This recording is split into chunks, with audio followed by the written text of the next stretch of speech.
नमस्कार, मी अभिजित देशमुख। आज होणाऱ्या भारत विरुद्ध नेदरलँड्स या सामना हा केवळ औपचारिकता म्हणून आहे, कारण की कुठलाही संघ आज विजय ठरला किंवा कोणाच्याही बाजूने आज रिझल्ट लागला तर याचा काहीच फरक पडणार नाही। भारत ऑलरेडी सुपर 8 मध्ये आपलं स्थान पक्क केले, त्याचबरोबर नेदरलँड सुद्धा सुपर 8 मध्ये आपली जागा मिळू शकणार नाहीये। पण या मॅच भारतीय संघ रविवारी म्हणजे 22 फेब्रुवारी होणाऱ्या साऊथ आफ्रिका विरुद्ध सुपर 8च्या सामन्यासाठी ही त्यांची रंगीत तालीम किंवा आपले सगळे जे स्ट्रॅटेजी आहे ते इम्प्लिमेंट करण्यासाठी ही मॅच त्यांच्यासाठी एक खूप सुवर्ण संधी आहे। तर या मॅचमध्ये भारत हे बघणार आहे की या पिचवर जे रविवारी पण याच पिचवर खेळल्या जाणार आहे, त्या पिचवर भारत कुठल्या स्ट्रॅटेजीनं येईल।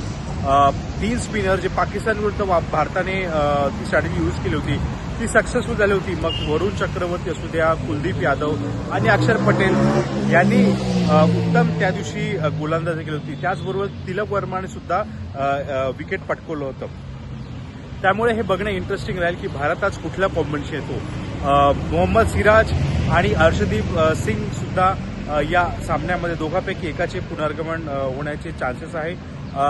तर ही मॅच भारताला दक्षिण आफ्रिका विरुद्ध होणाऱ्या सुपर 8 सामन्यासाठी एक स्ट्रॅटेजी ठरवण्यासाठी एक चांगला मॅच असेल। त्याचबरोबर अभिषेक शर्मा जो आतापर्यंतच्या वर्ल्ड कपमध्ये त्याला सूर गवसला नाही, त्याच्यासाठी सुद्धा ही एक उत्तम संधी आहे दक्षिण आफ्रिका विरुद्ध सामन्या अगोदर। अभिजित देशमुख, नवराष्ट्रासाठी।